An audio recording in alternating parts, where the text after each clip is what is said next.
Well, good evening, everyone, and welcome to a new live episode of He Said, a look at the world from a seasoned Black man's perspective.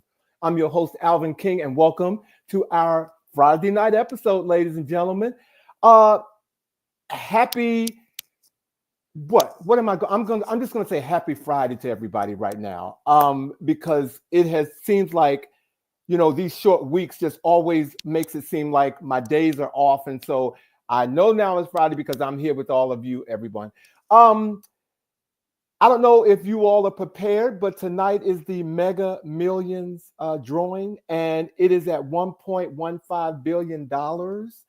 And the drawings is at 11 o'clock tonight. So for all of my friends who say that you love me, if you bought a ticket and you win, remember that you said you love me. And this is for my family too. You love me. Okay, I'm here. I'm here for you. Also, it is the final Friday of 2024, ladies and gentlemen. And we are excited about that tonight because our show, 2024, A Year in Review, we are ready to talk to you about some of the things that have helped shape 2024 for us. There has been so many things, so many great and not so great things happening in 2024. But Bobby and I have put a show together for you tonight that we're sure that you're going to like.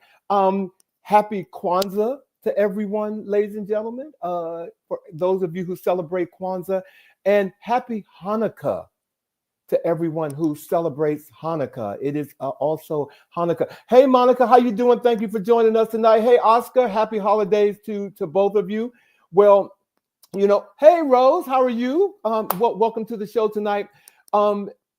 Because it is our year in review show, we have a lot to do tonight. So I'm going to get the show started right now, and I can't do it without having this gentleman on the show, ladies and gentlemen. So please welcome the co-host for the chat, Bobby.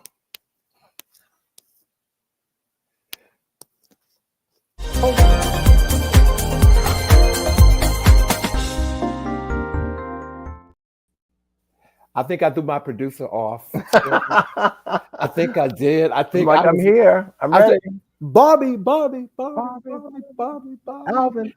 Hey, Bobby, how you doing? Well, my brother, happy Friday. You are absolutely right. These middle of the week holidays can really throw people. I had to remind several people today that it is Friday. My phone rang this morning because I work remotely. Mm-hmm. And I was like, why are they calling me? Because I thought it was Saturday.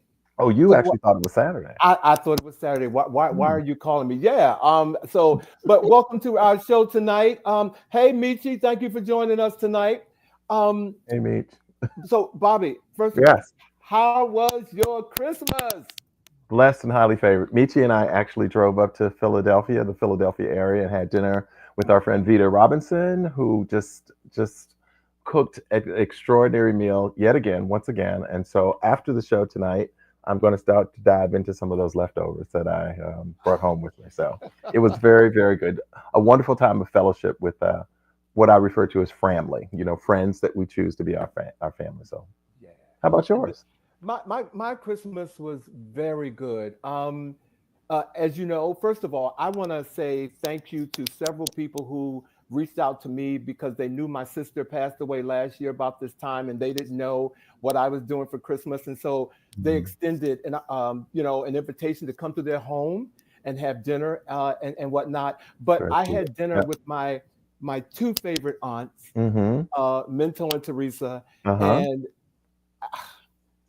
I tell you, all I can say, I'm just so filled with joy that family knows how to show love in a way that I can't even express. I mean, it was just from the moment you walked in the door, I was just embraced with the holiday because of them and my cousins. And, a friend of mine went with me to dinner because his family's not here. And so we got a chance to see my family. And I cooked, I ate, I came home, and I slept. Well, you had some fun too. Your social media posts. I forgot to mention to you that I did see the white elephant exchange that you posted. That was fun with one of your aunties actually choosing her gift. Yes, and I got to give a shout out to my cousin. who lives in Atlanta. Uh-huh. And when I tell you he brought, I don't know how he got through whatever I was With going to say customs and all that. customs and all that, but from Georgia. But he wrapped like 50 TSA, not something customs. gifts. He wrapped 50 something gifts and brought gifts for everybody and put lottery tickets under everybody's plate. Oh, And wow. just I mean, Wait, the lottery? he put lottery tickets and scratch off tickets under Wow. everybody's plate. That is really sweet. Yeah.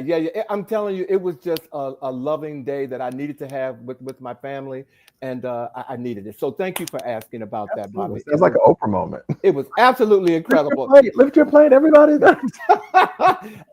JJ, welcome to the show. Sean is here. Welcome to the show, Sean. Everybody. We've been talking about you. So, my brother, thank you for joining us tonight. Well, Bobby, 2024 was just something else. Interesting. In a word. In a word. In a word. But you know what, ladies and gentlemen, we have pulled some of our favorite moments from 2024. Hello, Michelle Sims. Hey, Michelle. Been singing your name today too, my sister. 2024 had so many ups and downs, twists and turns, moving and shaking and whatnot. But Bobby and I have a show put together, like I said, a show with some of the highlights that we thought would bring some conversation and attention to the show tonight. But before we do that, Bobby and I want to play a game with you all. So we're counting on your participation tonight. We're really counting on you guys to chime in as you always do. And I'm going to give credit. She just joined. One of my sisters on here tonight sent me a text this week, letting me know how she, as far as her friends, she gives them something every year. And so I took it and I put it into the show. Excellent. So tonight we're doing a game called A Word Game, ladies and gentlemen. And for our word game, for those of you who are on here, and you can chime in, we want you to answer these questions. 2024 was, in a word, one word, and 2025 will be in a word. Whatever that one word is, let us know. 2024 taught me in a word. And I am leaving in a word. I am leaving blank in 2024 and pick up blank in 2025. So those are words. Those are words. So I feel free to say, put that back up later on, ladies and gentlemen. But we want you all, please chime in, and play the game with us, and we'll be back later in the show. How about that? And Bobby, let me ask you. Yes. In a word, 2024 was for you what? Interesting. Okay. Mine was unpredictable. Okay. And for starters, 2025 for you will be what? Challenging. Mine will be hopeful. Okay. Okay. Ladies and gentlemen, we're going to get off.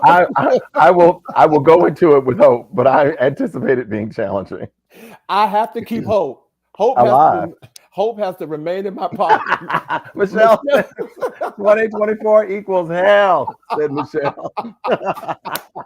And I'm sure there's a lot of people who would agree with you, but I'm sure 2025 will be hell also. Okay. She said 2025 will be blessed. Come on now. Thank you, Michelle.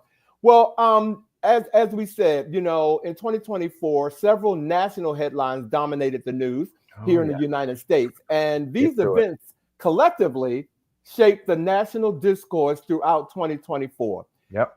And the first one, ladies and gentlemen, that has, just blown all of our minds in a way. A convicted felon will be sworn in January as the 47th president of the United States. That's right. Donald Trump secured a second term as president of the United States, marking a significant shift in the political landscape. He won all of this year's 7 battleground states: Arizona, Georgia, Michigan, Nevada, North Carolina, Pennsylvania, and Wisconsin. And actually, Vice President Harris fared worse in these states than Joe Biden did 4 years earlier. But in May, as I just told you, jurors in New York in a criminal case actually convicted him of 34 felony counts of falsifying business records. And this is the first time a former or sitting U.S. president has been convicted of criminal charges. And what does Time magazine do? They put him on the cover as Man of the Year. Just like, but this is where we are in America, ladies and gentlemen. Ooh, okay, breathe. I know you won't say his name, Bobby. I don't say his name, and you know that old saying that if you can't say anything nice, just don't say anything at all. So but I will say that the process of getting to being elected was an interesting one as well. And in fact, in July of this year, I remember it well. President Biden ended his re-election bid following a challenging, I think challenging is a nice way of putting it, debate performance against the former president, citing concerns about his age and mental illness. People were very concerned after that performance. And in fact, within a relatively short period of time, in response to a lot of people calling it out, he endorsed Vice President Kamala Harris as the Democratic nominee, stating, "I offer my full support and endorsement to Vice President Harris, a dedicated public servant who will lead our nation forward," was his statement upon his endorsement of her. Now, in doing so, it caused a major transition, as you might imagine, within the Democratic Party, because this withdrawal prompted the Democratic Party to navigate an unprecedented shift in the late election cycle, less than 100 days, essentially, in order to really kind of reintroduce Kamala and get her to receive the nomination and the presidency. The party faced challenges in unifying support and recalibrating campaign strategies to bolster Harris's candidacy. So there was a lot to be done in a relatively short period of time. A lot. Yeah. And in doing so, there were challenges, as you might imagine. There was a lot that was going. There were some challenges there. So she inherited a campaign that was already struggling due to Biden's unpopularity and a lack of cohesive message. This situation left her with limited time to redefine the campaign's direction and to connect with voters effectively. And that was a challenge. It was a challenge for connecting with male voters, female voters, but in the midst of it, there was this incredible resurgence of money, and there was momentum in spite of the challenges. Yeah, and as to add on to that, Bobby, as some contributing factors to her loss, analysts point to several reasons for her defeat, including inadequate engagement with key voter demographics, failure to address pressing economic concerns, and an emphasis on opposing Donald Trump rather than presenting a compelling, proactive agenda. Now, that's what the analysts say. I honestly, and proof is in the pudding because she didn't win. But I don't totally agree with that. But, again, I'm sitting here, someone else is sitting there, and he will now be the 47th president. But I just thought she did a good of a job as she could with all that was handed down to her in such time. So I very much agree with you. I think it was an extraordinary campaign given some of these factors that we've spoken about. In fact, as I said, that the amount of money that she was able to raise in such a short period was record breaking. Right. So as you said, there were certainly internal critiques. Now, some Democratic officials attributed the loss to external factors, while others acknowledged internal shortcomings, such as outdated political strategies. They questioned how she was actually reaching out. What were the strategies used to really try to introduce her and reconnect? An insufficient adaptation to the evolving media landscape. How was she utilizing social media to her advantage? There were some of the criticisms. But as you said, it is undeniable what this woman was able to accomplish in a relatively short period of time. So I am with you. I don't have a whole lot of time for the criticism. Yeah, I don't. Again, I'm hopeful. So I'm gonna keep moving. That's right. And one of the last points that the analysts are saying led to her demise, if you will, were tensions with the labor unions that they also played a role.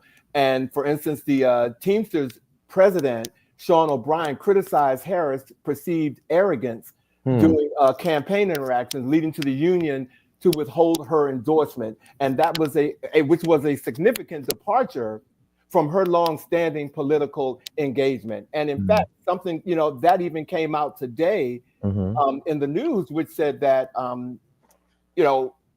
that she was really arrogant when it came to them, and even told them to their, I guess to their face, that she will win the election with or without them. Wow. And yeah, so that, but to bring closure for me to this, I thought she ran a hellified race, and I'm proud of what she did. As am I. So another topic that often makes the headlines in America, unfortunately, is mass shootings. In 2024, there were 488 mass shootings.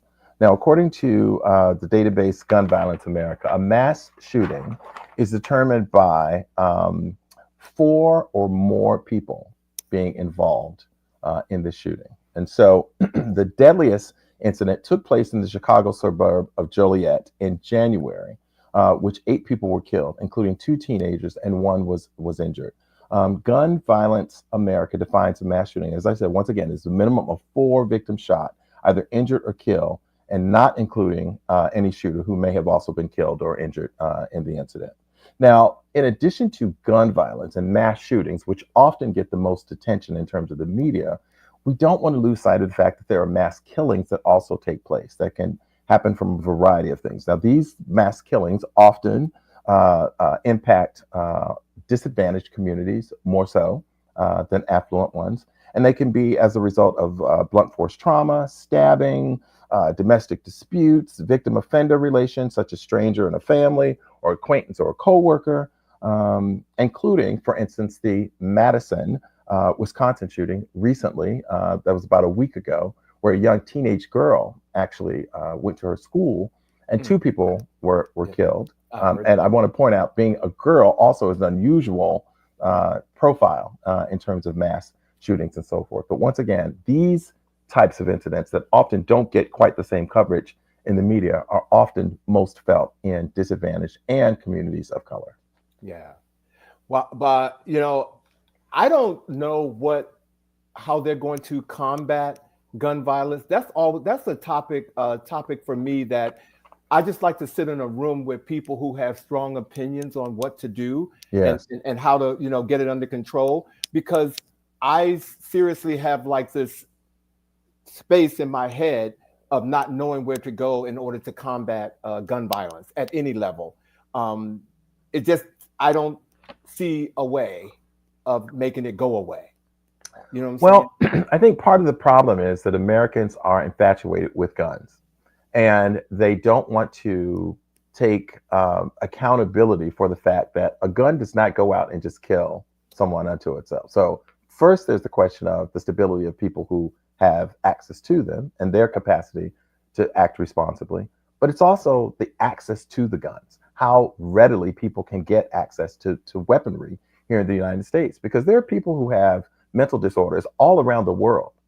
But the United States is head and shoulders above nations throughout the world in terms of mass shootings and things. And part of it has to be the access that people have to weaponry of this level. What person needs an assault rifle? Even if you're saying, I just want something to be able to defend my property and my own self, and so you don't need an assault rifle. So for me, part of it is just the access to the guns and our denial of what they actually, the way that they impact our lives, particularly as an educator. Children are far likely to be more killed by a gun than a drag queen reading a book. And yet we can come up with legislation to ban that pretty quickly as opposed to guns. And while you were talking, I was thinking, and I don't mean to, I'm not trying to desensitize mental illness, but it just really disturbs me how every time someone goes out and kills someone, mental illness comes into play. And I think sometimes going out to get a gun, buying the gun, planning, that's all calculated. And if that's what mental illness does, I have a lot to learn. But the way mental illness is always spun into combating gun control or conversations around gun control, it really bothers me. And that's why I'll go back to say, I need to sit in a room with a bunch of people who really got strong opinions about how to combat this. We have some viewers that have chimed in. First of all, Samuel, welcome to the show. My friend, happy Kwanzaa to you. And Michi said the Democratic Party needs to redefine the party and start grooming all of the younger talent that is in the party now. Agreed. And many need to step aside. Can I say many of those old heads need to step aside, Michi? Bobby, thank you for that. Thank you for that. And, last but not least, one of the topics that have been dominating the national news this year are natural disasters. Significant floods and hurricanes impacted various regions, leading to discussions on climate change and disaster preparedness. All 18 storms right here are in the Atlantic Basin happened in 2024. 5 major hurricanes: Beryl, Debbie, Francine, Helene, and Milton.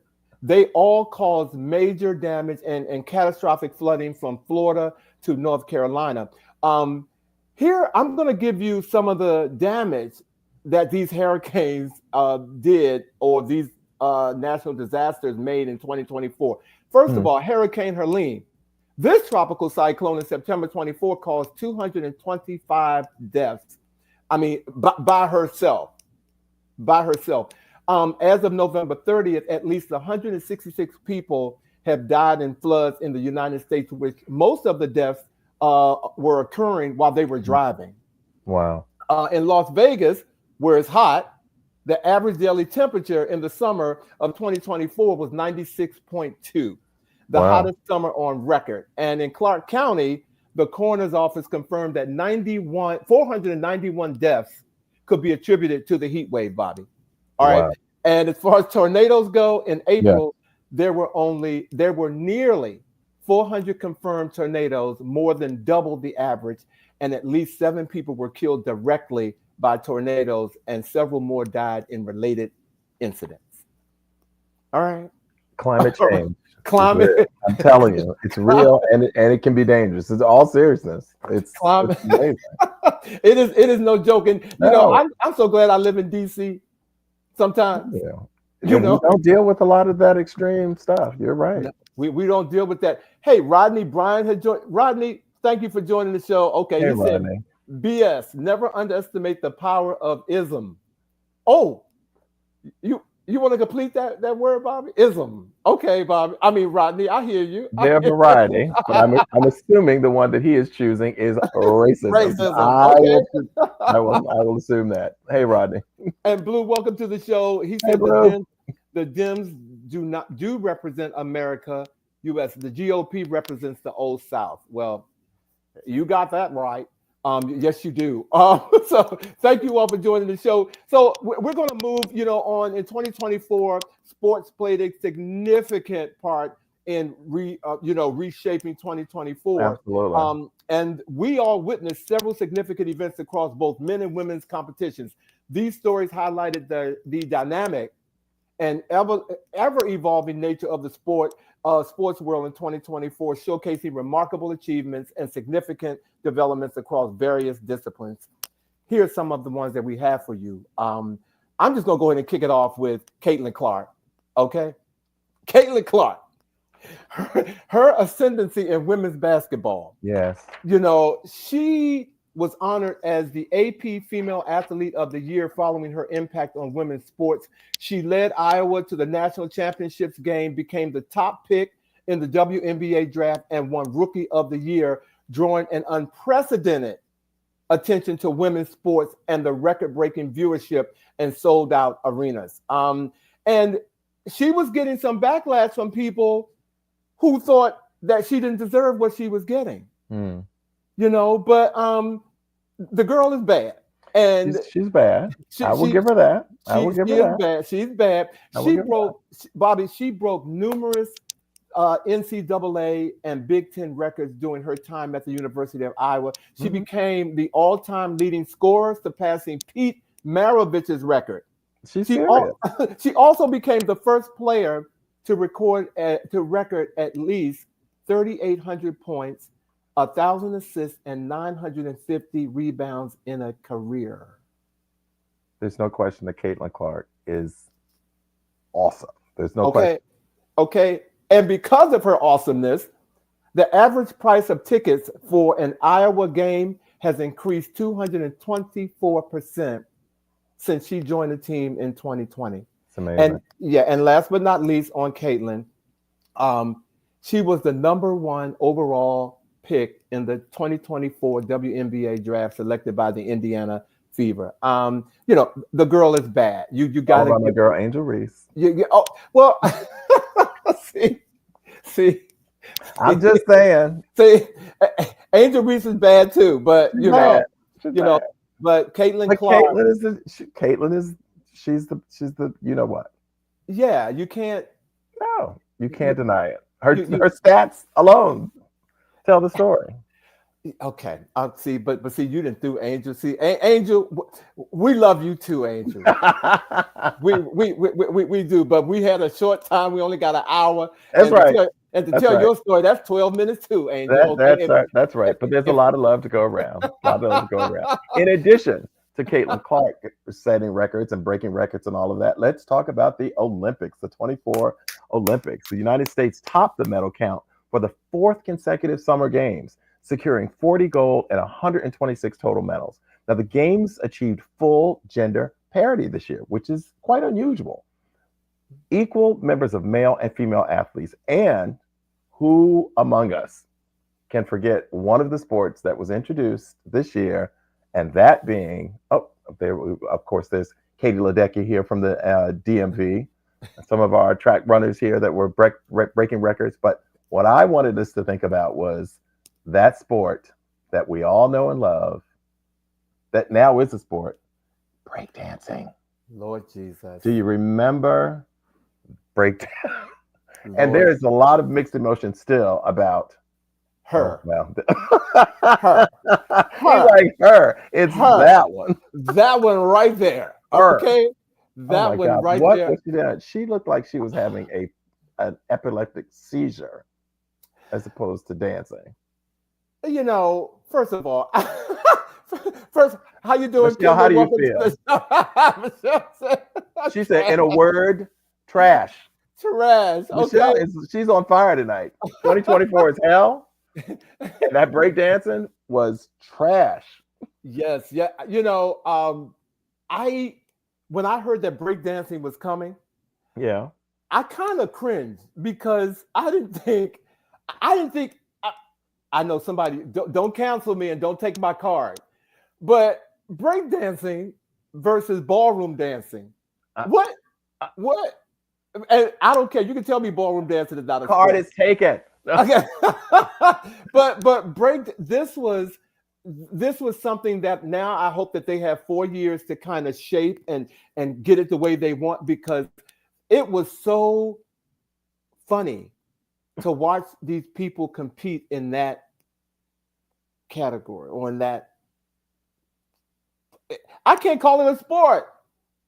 Well, and that is the question that's up debate. Do people really consider it a sport? But I'm trying to think, what else could you call into question? You mean what about breakdancing? No, about another sport that somebody questioned it before it was actually introduced. Well, I'm gonna be honest with you, but this is the Olympic. I mean, this is the Winter Olympic. That thing where they're like shuffling the ball. Yeah. Yes, I know what you're talking about. That's like me looking at golf. Disc. It's like a disc. disc. Yeah. If they remove that, and you can bring ballroom dancing is just. Did you see the person who won the gold for breakdancing though? I did. He was incredible. That's right. Thank you, Rodney. Curling. It's curling. Thank you. That's it. Thank you. It is absolutely horrible. The guy who won was incredible. So there is a level of breakdancing that certainly could be seen as competitive as ballroom dancing, because of the physicalness that it requires of you to do what you do with your body. Not everybody can do it, as demonstrated by what's her name. Well, and I'm going to bring it home and say thanks to the Olympic Committee for bringing diversity into the games. Yes. So Yes. I'm going to give I them think that's a that. good way to wrap I'm that up on that. Thank I'm going to say thank you. And they didn't stop with breakdancing you. because LeBron James and Coco Gauff, they were the Olympic flag bearers this year. Yep. So And another break that in diversity. that was that was really good to see, and another breakthrough in diversity. Yep. And while we are talking about sports and we're talking about LeBron James and all his awesomeness, Yes. LeBron James and his son Bronny James, they have made NBA history. James and his son Bronny, they are the first father-son duo to Teammate. play in the NBA simultaneously. Isn't that something? I mean, Imagine having your child that you remember holding as a baby, now your teammate on an NBA team. I just think Pretty it's so amazing. good. The message that's sent there. A lot of people will try to throw nepotism in there, Bobby, and say, no, Bronny had a damn heart attack. While trying to, develop his craft. I mean, he's that good. And when you have a father that you can look up to and aspire to, I think that's a blessing within itself.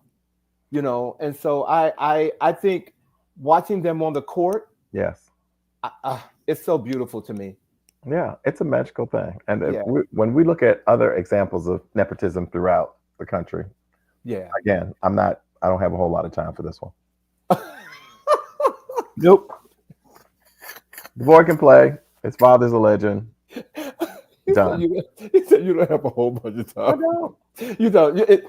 What you say? It's a simple. What do you call it? It's a no-brainer. It's a no-brainer. And I've also learned as I've gotten older, every call does not require a response. Oh, come on now. And you don't have to accept every RSVP to an invitation. No. And come on now. We got another one. Come on. No is a complete sentence. We're on fire. That's what we're taking into 2025. No nonsense. It's a complete sentence. It's no nonsense. Well, thank you, Bobby. Well, we're going to move on now to our culture and entertainment. Absolutely. And the events that, significantly influenced the cultural and entertainment sectors throughout 2024, reflecting a dynamic nature of the industry. And it cannot go without saying that one of the top names in entertainment was Taylor Swift. Okay. Okay. Look. Taylor Swift record-breaking tour became a cultural phenomenon, reflecting her significant influence in the music industry. Just recently, Taylor Swift won 10 awards at the 2024 Billboard Music Awards, including the top artist. This made her the most decorated artist in Billboard music history, Bobby, with a total of 49 wins. All right. It's amazing. She won her fourth Grammy. She won her fourth Album of the Year Grammy for Midnight, breaking the record for the most win in this category. And she also announced at the 11th that her 11th studio album, Tortured Poets Department, it was released in April during her tour. So that just took her to a whole nother hemisphere. Now, mind you, ladies and gentlemen, before I finish, I only know one Taylor Swift song. Which one? Is it Shake It Off? Shake It Off. That's the only song. That's the only song that I know. I cannot. I can't deny her hustle. You know what I'm saying? So the girl is doing. But I just wanted to get that out. But last but not least, she has increased the number of NFL fans that have grown by more than 4 million since she began attending the games. Of course, with her boyfriend, Kansas City Chief. What's his name? Travis Kelce. Travis Kelce.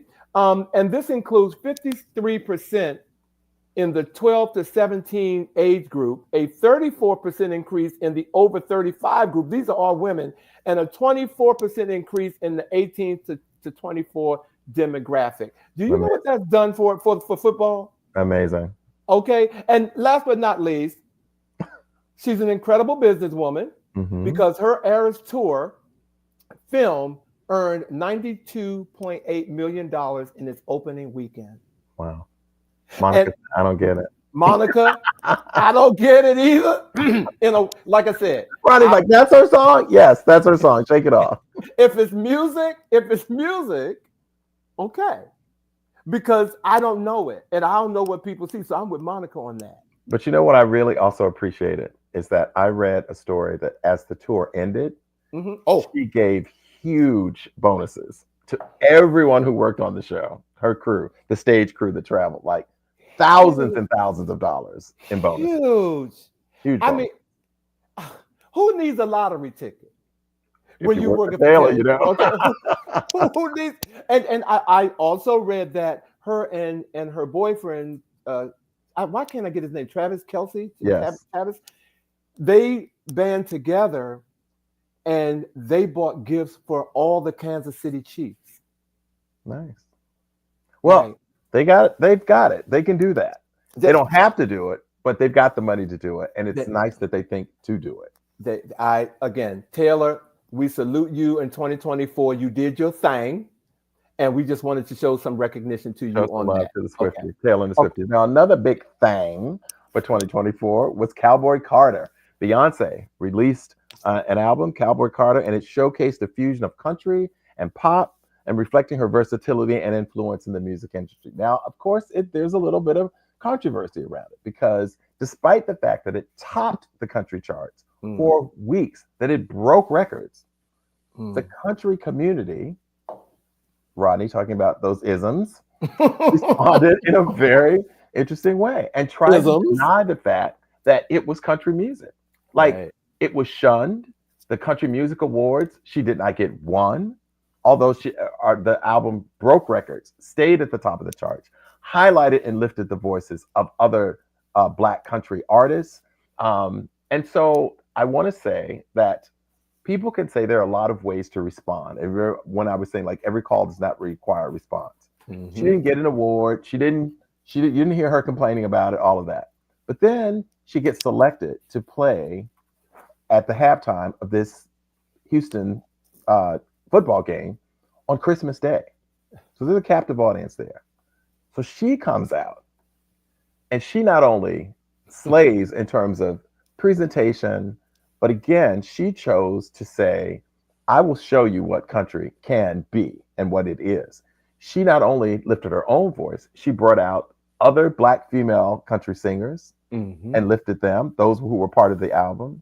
She brought out Shabuzi, who is this Black man whose music, again, is topping the country charts, did not get an award. I mean, he's a Black man. He's got dreads. Visually, he ain't what they're trying to support, even though his music, they'll dance to his music, but they don't want to acknowledge him as a country performer. She put him there. She had a historically Black college band playing while she was doing. She's like, I'm going to show you. You can deny all you want. I'm going to show you what country is. And she gave another phenomenal marketing, uplifting Blackness in her performance. That's what she did. She uplifts it and puts it there, whether you want to see it or not. You cannot deny it. Look,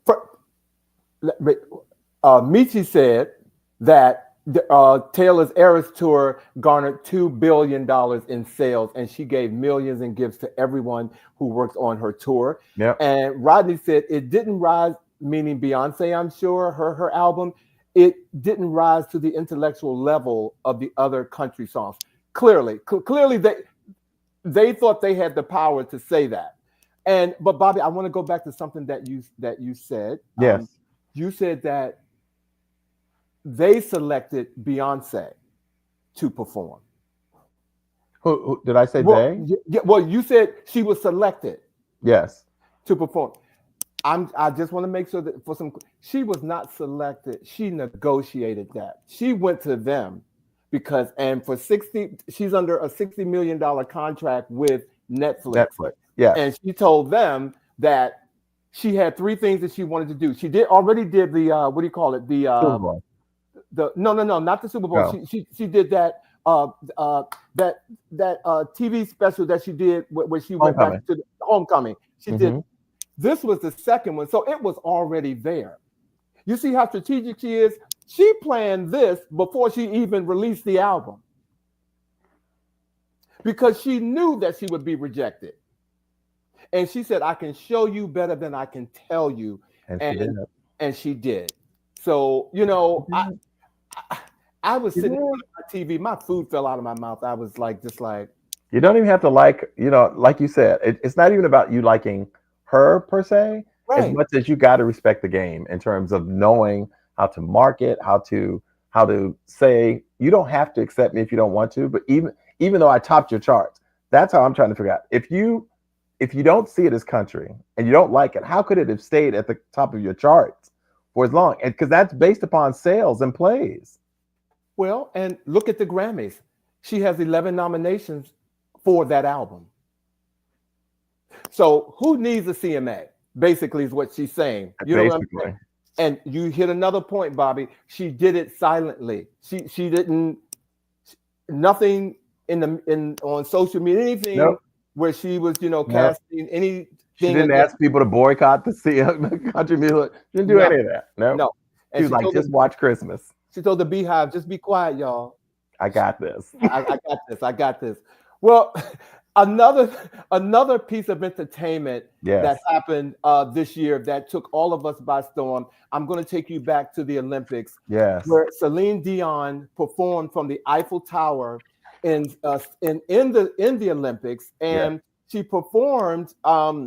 You know, she hasn't sung publicly since 2020 because of her battle with stiff person syndrome. Yep. And when she shocked the world with this triumphant return to music, iconic. It was iconic when she came on, and I want to make sure I pronounce it. She performed The Power of Love, but the Power of Love singer performed Hymn L'amour. And when I tell you, go with that one. I had to leave that alone. But all I can say, that was an iconic performance for the Olympics that I think we all will remember for a very, very long time. And the 56-year-old French Canadian singer, you know, she has been very vocal about her illness, and she said that, you know, she had almost died, but she prayed that she could get back to performing. Mm-hmm. And one of the things that places she wanted to perform was for the Olympics. And she tore it up. It was iconic. It was iconic. Near the Eiffel Tower, the rain, you know, there she is being Celine. It was fantastic. It was one of those gasping moments of performance. It was beautiful. It was good. It was good. Ladies and gentlemen, also in entertainment. Now, many of you may have seen it and many of you may not have seen it. But one of the top movies on Netflix this year was Baby Reindeer. And if anybody knows, if you know me, I told you all need to look at Baby Reindeer, okay?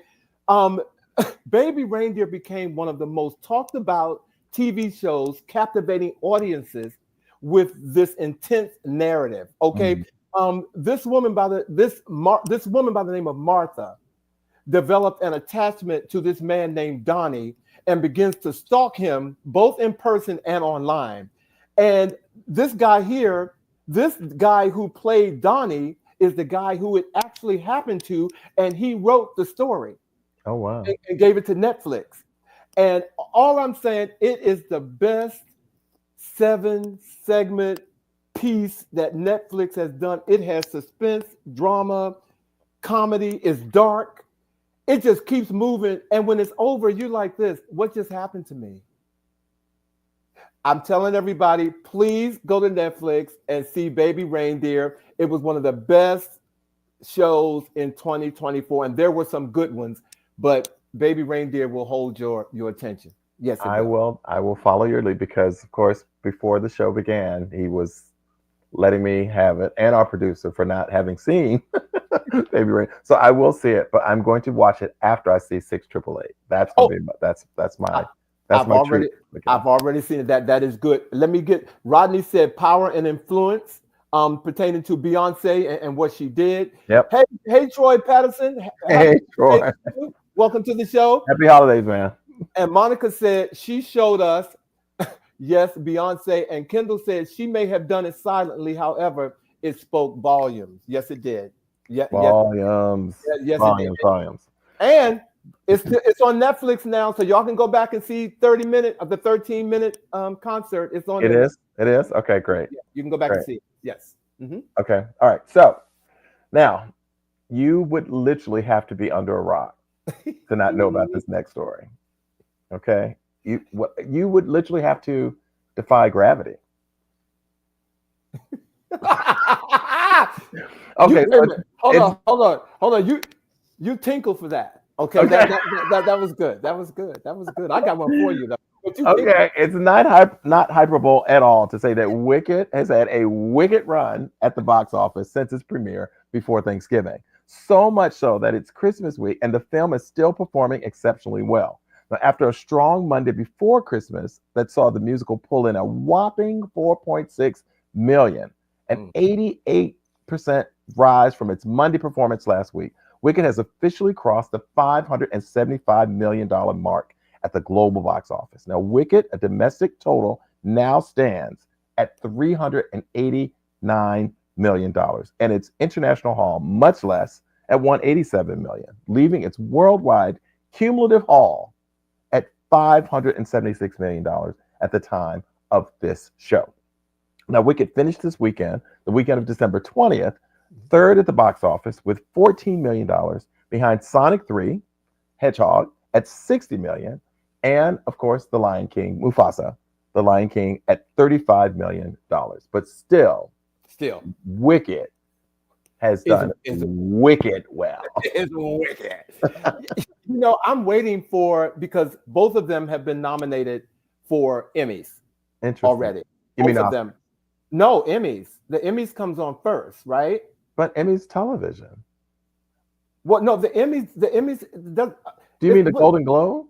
The Golden Globes or the Emmy? It's the Golden Globe. It has to be Golden Globe. Yeah, because Emmy is only television. Yeah. Well, both of them have been nominated for Golden Globes. Okay. I knew it wasn't an Oscar yet. Yeah. And so, and of course, the Golden Globe often kind of predicts in some ways the Oscar. Well, let's. There's been some social media banter about they're not even in the same category. You know what I'm saying? Because one is supporting actress and one is leading. I'm assuming that Ariana is leading and Cynthia Erivo is supporting. You know what? I don't know. I'm not going to go on record and say which one is which because I'm not sure. I'm not going to do that, but I'm going to do my homework. And, if any of you, I don't know which one is leading and which one is supporting. Yeah. But I can tell you who I hope isn't. Well, I think they both did an incredible job. But they both did a great job, but that's some division going on there. Yeah. I'm so enamored by Cynthia Erivo. I just think she's extraordinarily talented.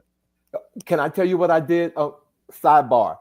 Christmas Eve. Yes. I was downstairs working out in my basement, and I went to YouTube, and I just put in Cynthia Erivo, and so I was in Cynthia Erivo concert for like an hour. Like everything that YouTube could play with Cynthia Erivo, and it was. She is just absolutely incredible. First it was Shirley Bassey, then it was Whitney Houston, now Cynthia Erivo. All incredible artists. I just want to also, as you were talking about movies that you must see, I think that it was a great sleeper, yet an extraordinary production of Cynthia Erivo when she did Aretha Franklin. When she did she was unbelievable. You're gonna make she was. So I encourage people to see that. It was on television. It wasn't in the movie theaters. Jennifer Hudson did the one in the movie theaters. Cynthia Erivo did the one on television, and it was great. And finally, if you have not heard her sing Alfie at the Kennedy Center, you owe it to yourself to YouTube it. Like it will give you chills. Shirley Bassey, Whitney Houston, Cynthia Erivo. All right. Done. And last but not least, Troy said it's Cynthia Erivo for Best Actress. Thank you, Troy. thank you. Okay, now last but not least in celebrity news, Yes. ladies and gentlemen, the rise and fall of Sean Diddy Combs. Ooh. A hip hop empire is now crumbling. As many of you all know, Sean Combs, the boy from Harlem, who became a hip hop icon, now faces federal charges that could see him spending years behind bars. The indictment against him reads like a Hollywood thriller filled with allegations of sex trafficking, racketeering, and a host of other slippery crimes that paint a picture of a man who used his power and influence to prey on the vulnerable. All I can say to this is, Sean, you let greed get in the way, and now you have to pay. Oh, are you trying to rhyme? Like you let greed get in the way, and now you have to pay. Now you have to pay. You know, so many people are going to be impacted. Other celebrities, as we see, Jay-Z is now drawn into it. Oh yeah. They said that the minister TD Jakes. TD Jakes had a heart attack or something because of the stress from this. Wow. And his implications associated with it. So yeah, it's you know.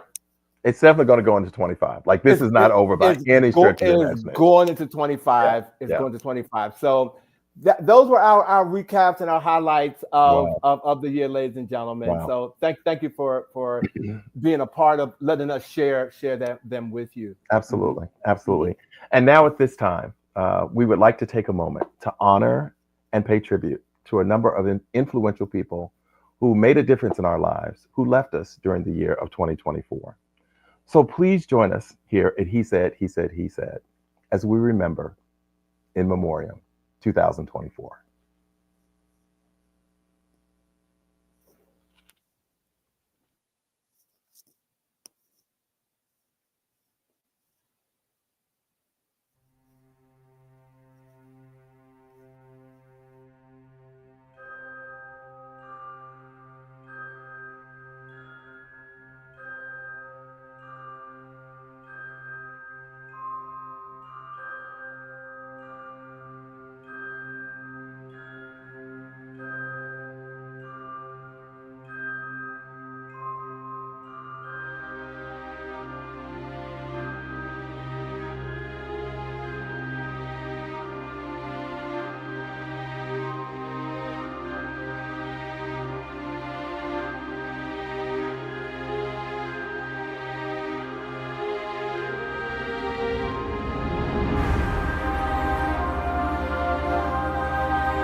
We remember Memoriam 2024. May all of those souls rest in peace. Well, Bobby and I thought before we leave that we also wanted to share with you, take a few minutes to share with you our most iconic and most inspiring visuals that we have taken away from this year. And I'm gonna keep it quick. One of my most inspiring visuals this year, because this happened, I mean, literally the day before I crossed this bridge, ladies and gentlemen, the aftermath of the Francis Scott Key Bridge in Baltimore when it collapsed on March 26. A Singapore flag vessel hit a column supporting the bridge, causing part of the span to collapse and killing 6 construction workers who were on it. State officials estimated repair to cost up to $1.9 billion to repair this. This was one of my most inspiring visuals of 2024. And for me, it was an image that I believe embodied the hope of the future and the importance of representation. It was the image of Kamala Harris accepting the nomination for President of the United States and her great niece looking on. And we all had such extraordinary emotion in seeing this little girl look up at her great aunt and think that she could be the first Black South Asian woman to hold the highest level of power in the United States and arguably one of the most important positions in the world. Mm-hmm. Thank you, Bobby. And I chose this picture because of I love tennis and the athleticism of tennis. This picture captivated me. This is Novak Djokovic as he slid at the net for a forehand against Francisco Correndulo at the men's singles 4th round match during day 9 of the 2024 French Open in Paris. This picture right here says, Alvin, you cannot play tennis ever. Okay, so ever. Okay. Not if you got to do that. No. If you got to do that, Alvin, if it means that much to you, then it is a wrap. Okay. That would have been a missed ball right there. and last but not least, we wanted to select someone who we thought was our person of the year. And I don't know if you all will agree with us, but it is none other than Snoop Dogg. Snoop Dogg has been everywhere this year. I mean, everywhere. Look, what's her name? The track star who Sha'Carri Richardson. She was put out of the Olympics for smoking weed. And Snoop Dogg has made smoking weed cool. And look, he was over the Olympics. But what he's doing on The Voice also is just absolutely incredible. I just love what he brought to The Voice this year, to the show. I just love Snoop Dogg. Snoop Dogg, you are our person of the year. We see you, and we know that you are doing what needs to be done. So everything, Snoop Dogg. Okay. Am I not his son? I don't know. Okay. I'm not his son. Okay. All right. Well, we have definitely run out of time. You're right, Troy. but we wanted to take a few minutes before we let you go. And Sean, yes, Greg Gumbel passed away today. Actually. Yep. And also today would have been the gentleman who went to Howard, the actor who was in the. Why am I just all of a sudden it just went out of my head. He went to Howard, the actor that was in Black Panther. Yes. Chadwick Boseman. Chadwick Boseman. His birthday was today. Yes. Oh, I didn't realize that. His birthday was today. We speak his name. May he rest in peace. Chadwick Boseman. I definitely would have included him. But he didn't die in 24. He didn't die in 2024. Yes. That is correct. So Bobby, would you like to just say thank you, some thank you to our viewers? As we come to the year end, first of all, I want to say thank you, Alvin, for all the work that I know you put into the show each and every week.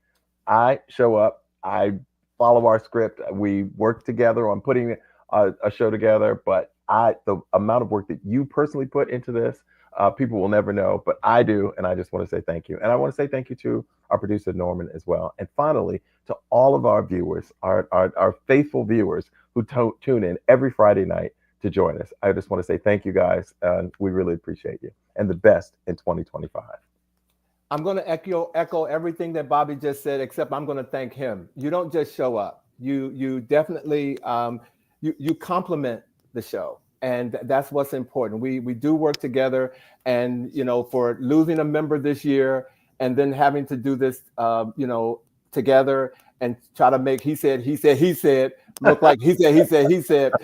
You definitely bring that to the table. So I echo everything he said about our producer, and to our viewers, thank you. And since I'm there, ladies and gentlemen, in 2025, we have a new he said member who will be joining us. I can't tell you who he is, but you know me in promos, so I'm gonna put it out there. Okay, it's coming. Look forward to that in 2025. So thanks again, Bobby. We will not be here next Friday, the 3rd. We will be back on January the 10th. We're going to take a little break before we bring on our new guest, our new host. Okay, and our words of the week this week. What the new year brings to you will depend on a great deal of what you bring the new year. Amen. Amen. Okay. And this was by Vern McClellan. And a special shout out to our producer who put that video together tonight, ladies and gentlemen. It was in memoriam. Absolutely. It was absolutely incredible. So thank you all for being here tonight, everybody. I hope you have a happy new year. Whatever you do, be safe. Absolutely. And and we look forward to seeing you in the new year on the new episode of He Said. He said. Okay. Happy New Year, everybody. Happy New Year. Take care.